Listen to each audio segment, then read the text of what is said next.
Do you feel that in a time when we are more connected than ever, we are drifting away from real human connections, especially to ourselves? I do. Hi, I'm Leticia Latino, and I want to invite you to join me and my very inspiring guests in exploring ways to reconnect to your essence, to your definite purpose, to what makes you tick.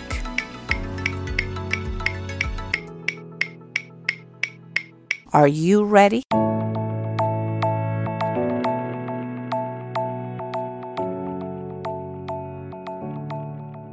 Hello and welcome to a new episode of Back to Basics, Reconnecting to the Essence of You. I want to welcome Zach Luz today. He's an energy healer for entrepreneurs. I'm extremely excited about this interview today because I have never met or spoken to Zach before. And this is curious because I'm almost at my 20th episode, and one way or the other, I've always have known a lot about my guests. So this is a real test for me. Welcome, Zach. How you doing? I'm doing great. Thank you so much, Leticia. Well, Zach, thank you for being here. As I get into this podcasting journey, I've met so many interesting people. And actually, one of my past guests, Alistair, he talks so highly of you and the work you're doing and how you're helping entrepreneurs heal through energy, how you are helping people shift their realities, that I say I have to try to interview him and see if we can all get inspired from you and the work you're doing. So with that, obviously you have taken a road in life that it's a little bit different from a lot of people. And I'd like to start with learning about you and your childhood and where you grew up and who you were as a child. Sure. First of all, that's really sweet of Alistair to say. Appreciate the compliment coming from him. But my story, it begins as a kid. My mom was totally into all this stuff, all this alternative energy healing and any type of alternative healing modality. That was her thing. The way I describe her is she was kind of walking through the house and she had sage and she'd be, spinning around in circles and clearing out spirits and all that stuff. Wow. And then sorry to interrupt already so soon, but is that something that came from her family, you think, or just she picked it up in her life somehow? Yeah, I mean, it comes from, I have all kinds of heritage with this kind of thing. Okay. On her side, her grandmother was very, very intuitive. On my father's side, actually, his mom was a medium. So I have it coming in from all different areas. But my mom was the one that was really pushing that forward and was really, really into it. My dad, he had a little bit of that to him, but he was kind of the other side of the spectrum. He was a computer programmer. So wow, that's really the other side of the spectrum. Yeah. So for him, he was pretty much all logic. And then my mom was pretty much all intuition. Mm-hmm. So I grew up with this kind of dynamic going on between the two of them, where it's like, I'm half of each of them. So then I kind of learned the merits of both sides and then kind of integrated both of them. At first, I basically turned away from all this energy healing stuff. I rejected it because it didn't make any sense to me. Mm-hmm. And I basically went straight into business. So I started a bunch of companies and did that for a while. And then at a certain point, I just kind of hit my head on the ceiling and I realized I couldn't go any further unless I did, more inner work and more personal development and that kind of thing. And then I went really far down that path and then eventually ended up finding energy healing as one of the things that would actually move me forward. Interesting. And so you weren't that curious when you were growing up, and as you say, you rejected it. Was there anything in particular you were more attracted to growing up, like sports or anything else that excited you?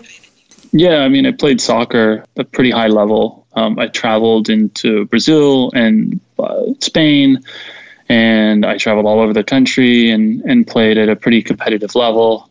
One of the things that happened to me that was a really formative experience around that was it was the year before everybody gets scholarship offers, and I was already getting scholarship offers.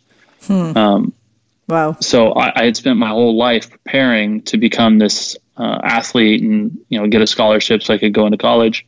And then I ended up getting injured. As soon as I came back from Brazil, I had been training with professional teams and I was playing some of the best soccer I've ever played in my life. And then all of a sudden I got injured and then I missed a whole year, right then. And then I got all my scholarship offers revoked. And, that was kind of the end of that identity. After that, I was, I kind of missed a lot of big opportunities, and I could have worked my way back up, but I just kind of started listening to life, and that's when I turned to business. It was kind of that was the end of that old identity and the start of something new. And I understand from your webpage and a little research that I've done that you actually founded a pretty successful company, correct? That's correct. Or a few. I don't know if there's a few, but tell us a little bit about that. So you go into business, you found your own company. Yeah. So basically, it all started when I saw my parents, and I just wanted to have more time and space in my life to do family things. I saw my dad; he would work his butt off, and he made great money, and he definitely took care of us, always provided for us, and all that stuff. But a lot of the times he would have to work really, really late, and then I could just see that it was tough, and I wanted to spend more time with him. So I kind of said, you know what, I'm going to go out and I'm going to own a business, so then I can basically set my own schedule and do that kind of thing. So naturally, as the soccer thing kind of died off, then I got very, very into business. I was always coming up with ideas left and right. I started meeting all kinds of mentors to have them basically give me the lessons and basically see if I could shortcut my way up to the top and basically learn from all of their mistakes and then take everything that they said to do and then implement it and then have a really successful business. Tried a bunch of different businesses. The vast majority failed or just kind of fizzled out. And one turned out to be pretty successful. And that was a sunglasses company. Okay, no, congratulations. That's always inspiring in itself when you hear, because I know so many people, myself included, that have launched a few new ventures. You always like to hear when someone else made it. So that's great. And in that interaction where doing the business thing, were you happy? Or I assume at some point something happened that made you really reframe your life? Definitely. So first of all, I can't take too much credit for that. While I did start the company, my partners, they've carried on the business for years. I'm still a silent owner. So I do get to benefit from that. And yes, it is definitely a successful company. But before we go any further, I just need to acknowledge and give credit where credit's due, because without them, there would be no business. And that makes you a great partner. That not too many people are so noble. They will take the credit. So that's good. Yeah. So one of the formative events there was I was kind of working in the business, but then I could feel this tug in my heart that I knew that it wasn't right for me. The direction where it was going, and we had spent a couple of years working on it, and it was really, really fun. It was exciting. We were traveling a bunch, and then we were going to, the Sundance Film Festival, and then we were going to fashion shows, and we were doing everything that we could to try to get in with the right people so that, we could have celebrities endorsing our product. And then, maybe that would be the thing that tipped the scales. And it was really exciting at first, but then it started to grind on me. And I had this moment where I imagined myself 10 years down the road, and I asked myself, what do I want to be? And one path was, building the sunglasses company, and another path was going off and just kind of following my truth. And I really didn't like the idea of continuing to go back to Vegas and trying to convince people that our sunglasses were amazing. While the experiences that I got to have were really fulfilling. I mean, we got to fly to New York and go pitch the magazines in person, and we got to have all kinds of amazing experiences. It just kind of got to this point where I knew something had to change. So I couldn't really figure out why I felt unhappy. So then I started I used this thing called the happiness report, and it would text me at random times during the day and ask me, Zach, how happy are you? What are you doing? Who are you hanging out with? So I ran that for a couple months, and then I got the data back, and then I found out the day that I was most happy was Wednesday. It wasn't on the weekend, which was surprising to me. On Wednesdays, that's when I met with all of our employees, and I would just talk to them about their life, and basically without realizing it, I was starting to coach them and basically be a life coach. So I'd say, where do you want to go after this? How can we use our company to help get you there? How's everything else in your life going? And I just would connect with them. And before I realized that I was coaching everyone. So then I had the idea, well, what if I turn Wednesday into every day? Then I'll probably be pretty happy. So then I felt that truth, and then I had to honor it. I had to basically follow my intuition, and it was extremely painful. It was one of the hardest things was I felt like I was letting my business partners down, especially when, they had been my brothers. They had been with me through everything. And it was very, very hard. So it was a very emotional goodbye for everyone. But I knew that was what was true for me and what I needed to do. And I'm very, very glad that I did make that decision, as difficult as it was. That's very admirable. And all the stories that I've heard through my podcast and other podcasts, and also for my own personal experience, sometimes we made radical decisions when we are forced to. And people, I was brave when but I was kind of forced to in a way. In my own life experience, but I admire so much when I hear people like you where you have, everything is going great, you have a successful business. It's just that feeling within yourself that is prompting you to take a different direction and to be brave enough to follow it without no one really or nothing pushing you to do it. It's, I think it's the highest of credits. So that already it's quite powerful. And I imagine, so you had to part with everything, that you have been involved, part of the company you created, your friends. And I imagine the first few steps were not easy into how am I going to do this? Because this is where people, I think, struggle with. It's they know some form or they have an idea of some form of what they want to do. They just don't know how to get going.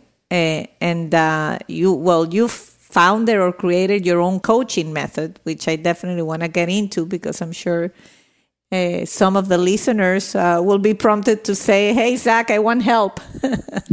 So how was the next step? The first day after you no longer go to the company you created? Okay, so what was the next step after that? Basically, I started traveling because that was one of the things that was the most important to me, was being able to travel everywhere that I could, because I noticed that, as I had traveled as a younger kid for soccer, and I started learning all kinds of different things, and I saw different cultures, I met different people, and it broadened my perspective. And that has become something that's extremely important to me. So as soon as I left, I started traveling a bunch. I just wanted to see things. I took a girlfriend on a trip around the world, which I was lucky enough to get tickets that were only $750 to go from San Diego to New York to Milan to Prague to Paris to Tokyo and then back around to San Diego.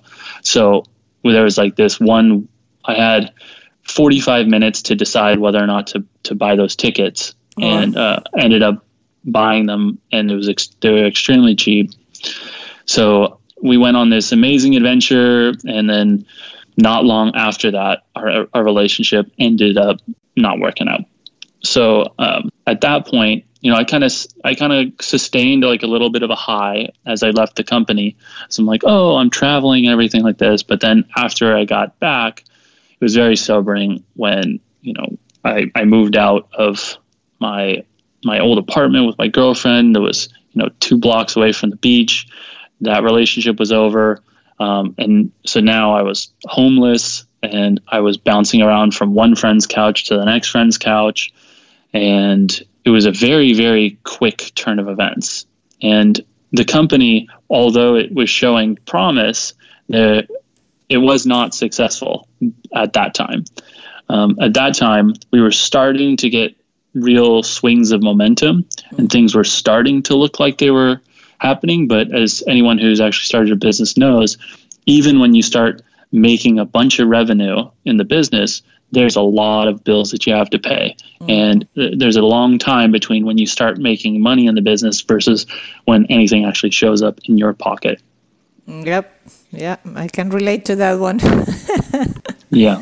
So that's basically what I did, was sustain the high for a little bit, start traveling, and then have the relationship fall apart. And then it was just an exercise in starting to follow my intuition and see where that led me.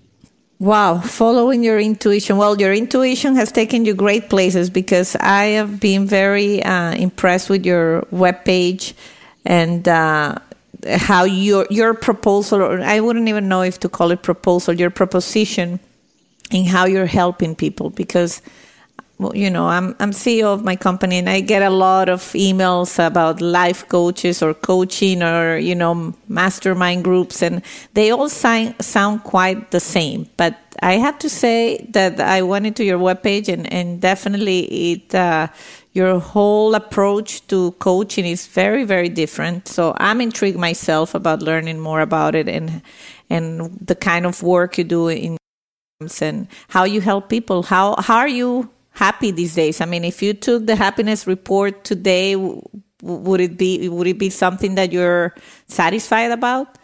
Yeah, I mean, I would say now it's less high highs and low lows. That was one thing that I noticed big time in the entrepreneurial journey, was we would have these moments where we would have some victory happen, and then we were riding high, and then something would go wrong. Like, we had sunglasses in transit. We had like 2,000 pairs that were sailing across the Pacific Ocean, and then we break one pair, then we break another pair. We're like, oh no, we have 2,000 faulty pairs coming. And then instantly we were in the pits, in the depths of despair. I'd say what I've learned as a result of going through all that, now it's like more of a contentedness. It's more even. It doesn't feel as volatile day by day. You know, there are things that make me happy. There are things that bum me out. But overall, it feels so much more steady and sturdy than it ever did before, which from that place of neutrality is actually, in my opinion, a lot more empowered of a state of well-being than, you know, having to chase highs and trying to run away from lows. It's like when you are stronger, doesn't matter what comes to you. You just feel, when you're stronger and you can deal with whatever, it feels fine. It's just like everything's just even keel, which is really nice. Yeah.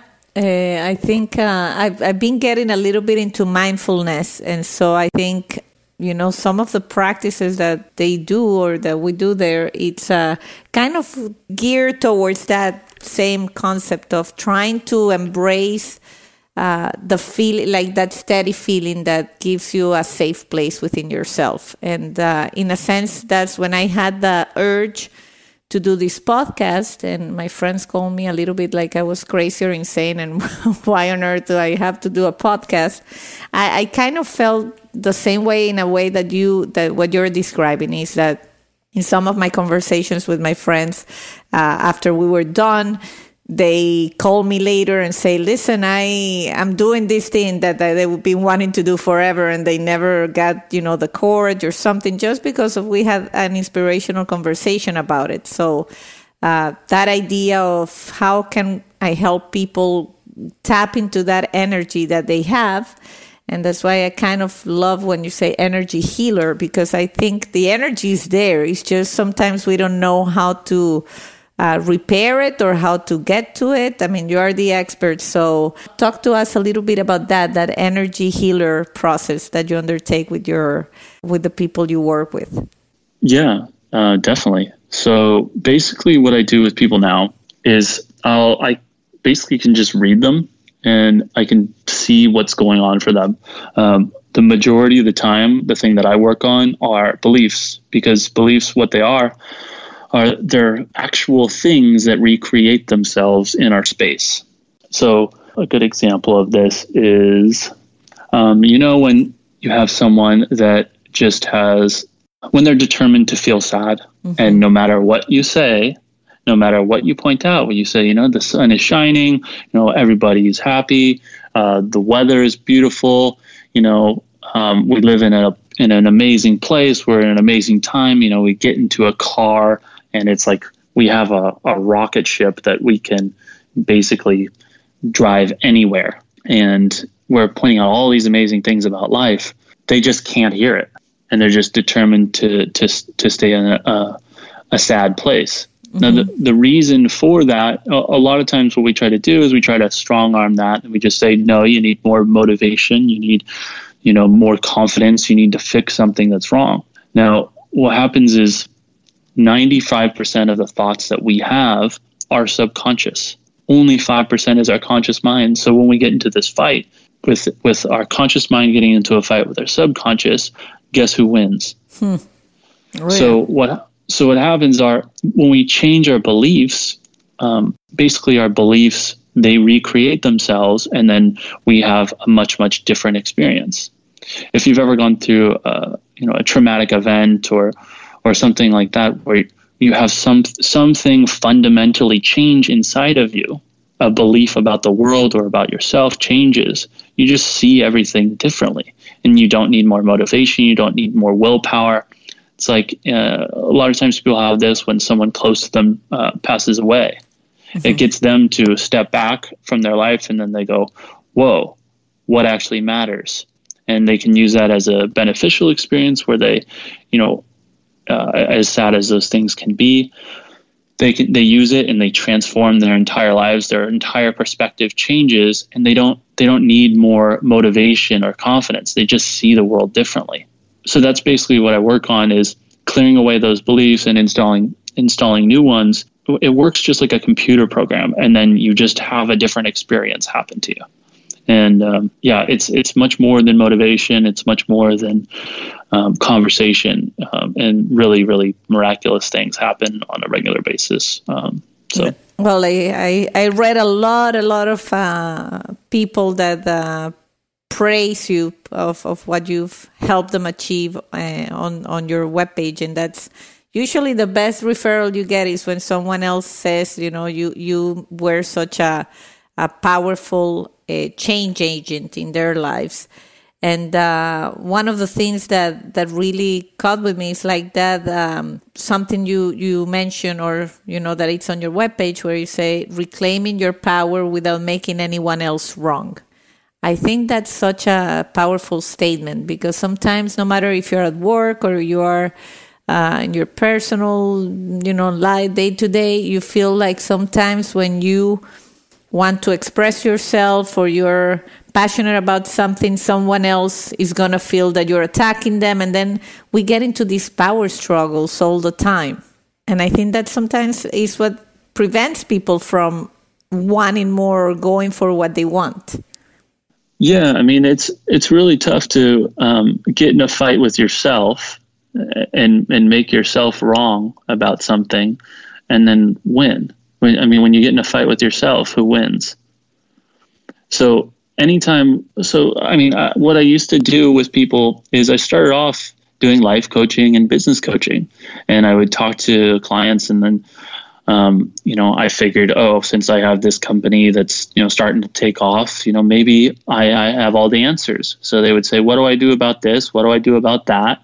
I had the company, and then I had the beautiful girlfriend and the house like right next to the beach. And I say, this is what you do. You just do this, this, and this. And then they would go and either they would try to do it, or I would tell them, and then they would run off, and then they wouldn't actually do it. And I would say, what's going on here? I just gave you gold. Why are you not executing on this? Why are you not getting it done? I don't understand. And the reason was because there was all these other things that were underneath the surface that they didn't realize that they had. I didn't realize that I had. And then we had all these conflicting thoughts about how we need to be. What I first did was I just tried to add more motivation, add more force, and get people to commit to themselves even stronger, to get them to push themselves to an even harder spot than they've ever pushed before. But the thing is, when you're doing that with only 5% of your brain, and you got the other 95% of your brain working in the opposite direction, it's a totally uphill battle. The way that I like working with people is getting their subconscious and their conscious brain working together in alignment for what they want. And the only way to do that is to go into what are these, subconscious programs that are governing their experience that they don't even realize are happening. And as soon as you get that stuff straightened out, it's just easy. Oh, it's very intriguing. I obviously this is a little bit different, but I come from a Sicilian family and very, very old-fashioned. And when I moved to the States, I remember, besides the culture shock, but there's so many, as you say, so much predetermined values that I had in me, that I, even as I woke up to realize for myself, like, wow, that's kind of strange that I believe in this, because why do I believe in this? It's, my mom and dad actually told me that. And I started writing a book that I haven't finished, by the way, but it's my life project called The Sicilian Brainwash. And I say, I think I felt that my parents somehow brainwashed me in a good way. And for many things I'm thankful for. But at the same time, having, move away from home and not having them that close, bit by bit, I've been removing organically without, on my own. But I feel sometimes that we all have that kind of brainwash somewhere, and it's a continuous struggle. So I think it's definitely a valued point that a lot of who we are, it's in our subconscious, and it determines where we're going. So in terms of what you like to do today, like how do you stay connected to yourself? I mean, obviously you're someone that's very, as you say, intuitive and way more probably evolved than me and a lot of my listeners in terms of what makes us happy. But if you have an hour to spare, what are you doing during that hour? I appreciate the compliment, but I would definitely not say I'm more evolved than anyone. I'd say we're all evolved to the same level. There's just sometimes there's different awarenesses that can come from being in different spaces. I mean, at this point, the thing that I'm most interested in and most fascinated by is my intuition. So whenever I have, if I have spare time, it feels like I have a lot of spare time nowadays. But basically what I like doing is paying attention to my intuition. One of the best things that I think ever happened to me was I got connected with my higher self. And I started peeling off one layer by one layer by one layer until I could hear the guidance that had always been inside. I could hear it a lot clearer. And then starting to act on that, really cool things have happened. So that's what I'm most interested in, is listening for the little signs. My dad used to call them the little whispers of life. He said, Zach, when you want the truth, it whispers to you. It doesn't come in as this big, booming, loud voice. It's just this little whisper. And if you're listening and if you're paying attention, then you can hear it. And then it'll lead you down the path of whatever it is that you need to do.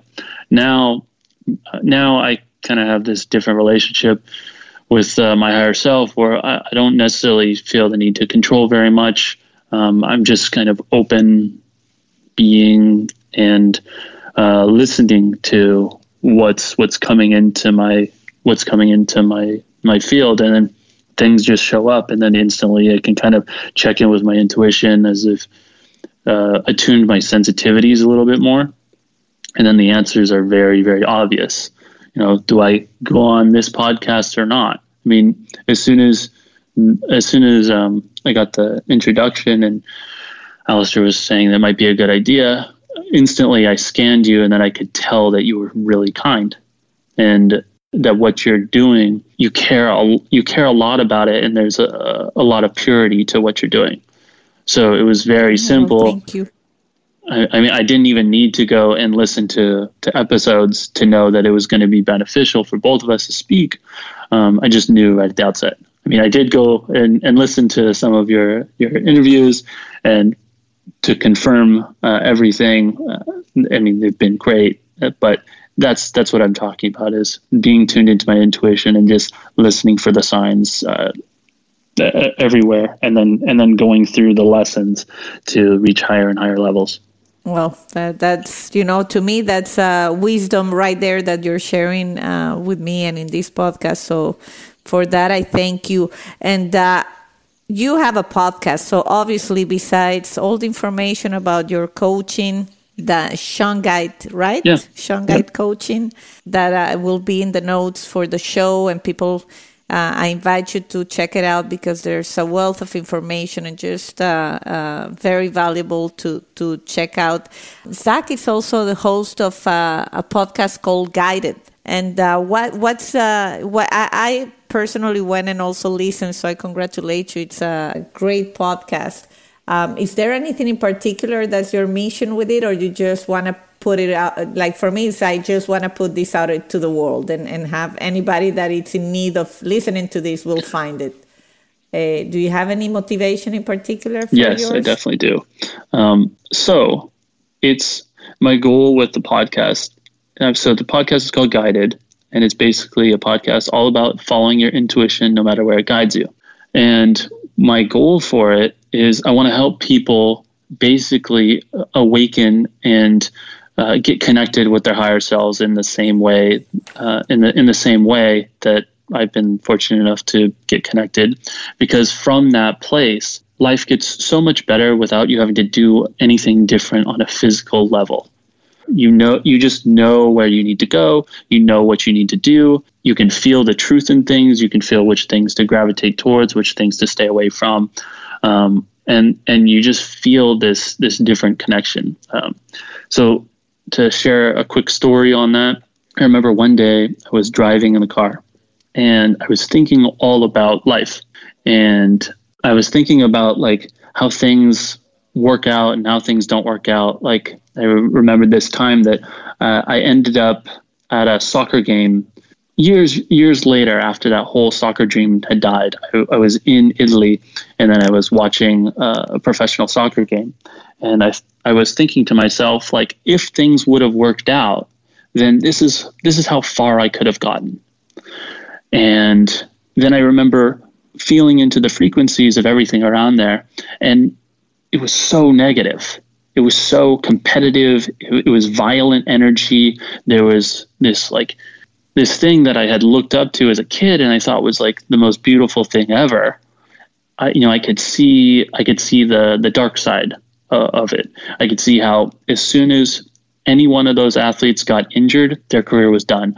I could see how there was all this there's like the hooligan energy, where people like riot if their team doesn't win or if their team does win. I could feel that palpably. And I remember this one moment where the ref, he blew the whistle and there was a foul. And I know what I'm talking about. I looked at it and I was like, yeah, that's definitely a foul. But just because it was against the home team, I saw this father, like this grown man, he just starts screaming and cussing in Italian at the referee. And then his little boy, who's maybe 10, 11 years old, I see him look up at his dad, and then he starts cussing and screaming and everything too. And I could see in that moment, he was just like downloading that fierceness and that, just that energy that I didn't want a part of anymore. And I remember in that moment, I thought to myself, wow, I'm so glad that things didn't work out for me as a soccer player. I'm so glad that got cut short and I ended up where I am now. So I had that daydream come in while I was driving my car through Northern California one day, and it was just so clear to me. And I was like, oh my gosh, I get it.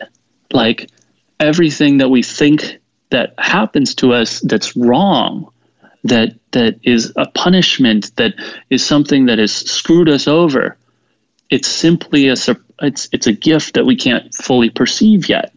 And I'm like winding through these wine country roads, and I see the vineyards, and it's like at sunset, so there's this golden light just dancing over the grapes, and I'm just feeling so emotional in this moment because there's this moment of clarity where I got it. I understood the lesson. And it felt really emotional to me. And then I just drive the car, I get to where I was going, I park, and I'm like, wow, I think I get it. And then I look up right in front of me, and on the license plate in front of me, it's one of those custom license plates, and it says I, and then it has the symbol of a heart, and then it says Zach, Z-A-C-H. Oh my God. No way. Yeah. And so then in that moment, I just knew, like, I felt carried, I felt cradled, I felt connected to all that is. And it was just so beautiful. And I've had so many moments like that since I've gotten more connected with my higher self and gotten more attuned. And so that's what the podcast is about. It's about through, moments that I've gone through or other listeners have gone through where we've felt that connection before.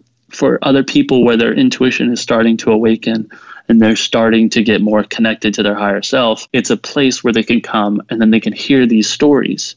Now, in the very first episode, I talk about how I didn't want to start a podcast at all, but in a session with a psychic, the psychic said, that's fine, you don't have to start a podcast, but if you do, you're going to thoroughly enjoy it and it's going to get really successful. So then I was like, well, you got me there. So let me just try it. And now, 20 something episodes in, it's this thing that I actually really enjoy. And more than doing the podcast, the lens that I've taken on the world, where I'm constantly looking and available for those kinds of signs to show up for me. And, that story was just a drop in the bucket. I basically start each episode with something like that happens to me on a regular basis. Now, sometimes they're not as dramatic, but there are like all these little miracles that happen on a daily basis for me and my listeners. And then we just share those at the beginning of every episode before we go into whatever topic it is. So the core goal is for other people to awaken to that kind of lifestyle. Because when you are in that space, everything is beautiful, regardless of whether your business is, multi-millions or just starting out. When you feel this connection to all that is, and you feel yourself immersed in this, and you feel like you're not alone, and you feel like your higher self is giving you all these clues, and you feel like you're on this exciting investigative team to find out, what is the truth of the deepest truth of yourself. Life is it's so invigorating. So I want that for everyone. And I want to give them a path from, me being pretty left-brained and business and athlete and analytically focused to now I've developed a much healthier respect for my intuitive and emotional side. Yeah, no, that's I don't even have the words. I'm already, inspired by all you're doing, by your podcast, by your stories. Definitely, I would say that story wasn't necessarily a whisper. I think it was a big scream. Yeah, that's it. If I was there, that was a scream. And I totally agree. It's so important. For me, what I visualize since I was very young, always it's like I'm a radio, like the AM radio that you really had to struggle to find the signal, but when you found it was so loud and so clear. And sometimes I feel like that's my life. It gets a lot of noise at times, but then I always try to find a way to tune into that radio and hear that whisper in your words, but the signal that takes me back to where I want to be and what makes me feel good and what makes me tick. So I want to ask you the last question, although with everything you've shared, I'm perfectly fine with saying I just share a lot of what makes me tick. That's it. Is there anything else that makes you tick, that makes you be happy that you're alive and that you say life is good? That's pretty much it. That makes me extremely happy and keeps me very fulfilled. I would like to, I would definitely, I guess it's more of the same. It's just finding new ways of being able to help people awaken. And I love that metaphor that you gave of the AM radio, where, you've got the static that's in the way, but as soon as you clear out that static, it comes in loud and clear, and then you know exactly what to do. That's what I'm trying to do, whether it's trying to amplify the sound that people can hear, that voice that's inside, so they can hear it even more through things like the podcast, or through my one-on-one work, where I basically help you clear away that static so that there's not so much stuff in the way of the thing that's always been there. Those are the things that make me the most fulfilled. And I'm not surprised. I'm not surprised because by listening to you, and I'm not an expert at this, but when I do an interview and getting towards the end of the interview, that's how I always ask at the end. And I know some people, I know they just haven't told me yet what makes you tick, but the way you talk and the level of awareness that you have and all you share, I know that you're doing what you're meant to do, and I thank you for helping people and helping us, the ones that listen to your podcast, the ones that look for more ways to get in touch with oneself. People like you are the ones that make it possible. So thank you so much, Zach, for having said yes to this podcast. You're so welcome. No, and I'll be sharing all the information about you on the notes. And please, if you're listening, check out Guided, the podcast, and Zach Luz. Thank you so much for being here. You're so welcome. Thank you. And until the next time.